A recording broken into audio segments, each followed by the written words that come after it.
एक बार एक भिखारी अपने जीवन से परेशान हो चुका था, क्योंकि उसे अपने जीवन को चलाने के लिए भीख मांगनी पड़ती थी। उसे हर एक चीज के लिए भीख मांगना पड़ता था। इसी बात को लेकर वह दुखी रहता और दिन भर यही सोचता कि उसके जीवन बदलाव कैसे आएगा। यह सोचकर वह निराश हो जाता। वह हर दिन देखता कि बहुत सारे निराश लोग आंखों में आंसू लिए और विभिन्न चिंताओं से परेशान लोग गौतम बुद्ध की तरफ जाते और वापस तब लौट कर आते। वो बहुत ही खुश होते। वो भिखारी यह नहीं समझ पा रहा था कि गौतम बुद्ध उनके साथ ऐसा क्या कर देते कि वो बेहद ही खुश हो जाते। वापस लौटते हुए लोगों के हाथों में न तो ढेर सारे पैसे होते थे और न ही सोने चांदी। तो फिर ऐसा क्या होता था कि लोग बुद्ध के पास लौटते समय इतना खुश हो जाते। यह सब सोचकर वह भिखारी भी निर्णय लेता है कि वह महात्मा बुद्ध के पास जाएगा और देखेगा कि वहां ऐसा क्या हो रहा है कि दुखी लोग उनके पास जाकर इतने खुश हो जाते हैं। वह बुद्ध से मिलने के लिए उनके पास जा पड़ा। जहां बुद्ध मौजूद थे वहां बहुत लंबी लाइन लगी थी। वह भिखारी भी लाइन में लग गया और लाइन में लगकर अपने बारी का इंतजार करने लगा। देखते ही देखते उसकी बारी आई और उसने बुद्ध से कहा, बुद्ध, मैं बहुत ही गरीब हूं। मेरे पास कुछ भी नहीं है। मुझे अपना जीवन जीने के लिए दूसरों से भीख मांगनी पड़ती है। अब आप ही बताइए कि मैं अपने जीवन को कैसे बेहतर कर सकता हूं।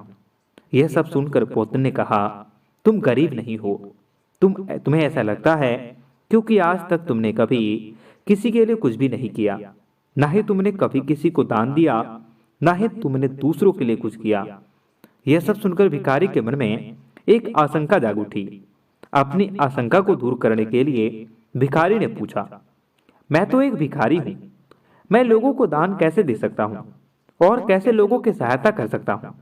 मुझे तो खुद अपना जीवन चलाने के लिए दूसरों से मांगना पड़ता है।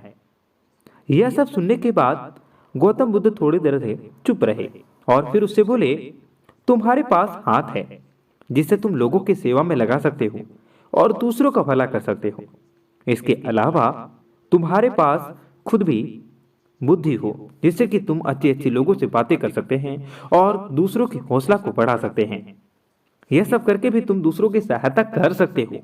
जरूरी नहीं है कि दान सिर्फ पैसों से किया जाए। हम चाहें तो हम शिक्षा का भी दान कर सकते हैं, चाहे तो अन्न का दान कर सकते हैं। ऊपर वाले ने अगर किसी को पूर्णतः अच्छा शरीर भी दिया है तो वह गरीब नहीं है, बस उसका दिमाग गरीब है। उसे इस विचार से हटकर दूसरों की सेवा में लगाना चाहिए। बुद्ध की यह बातों को सुनकर वह भिखारी बहुत ही ज्यादा खुश हो गया और अब उसका मन संतुष्ट था।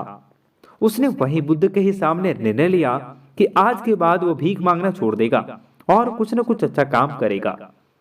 दोस्तों, हम सब इस बात की चिंता में समय बर्बाद करते हैं कि हम गरीब हैं, लेकिन यह सत्य नहीं है। सत्य तो यह है कि जब तक हमारा शरीर पूरी तरह से बेहतर है तो हम उसका उपयोग करके आगे बढ़ सकते हैं और खुद के जीवन को बेहतर बना सकते हैं। अगर कोई व्यक्ति सिर्फ अपनी गरीबी पर ध्यान दे और उसे बदलने की कोशिश न करे तो वह मूर्ख है। इसके अलावा हमें इस कहानी से यह भी सीख मिलती है कि दान सिर्फ धन का ही नहीं, शिक्षा, भोजन, अच्छे विचार आदि का भी किया जा सकता है। अगर आपके पास धन नहीं है तो आप शिक्षा का दान कर सकते हैं या फिर आप दूसरों के लिए अच्छे विचारों का दान कर सकते हैं और इन दानों से अंततः हमारे समाज में भलाई ही होती है और हमारा समाज ऊपर ही उठता है।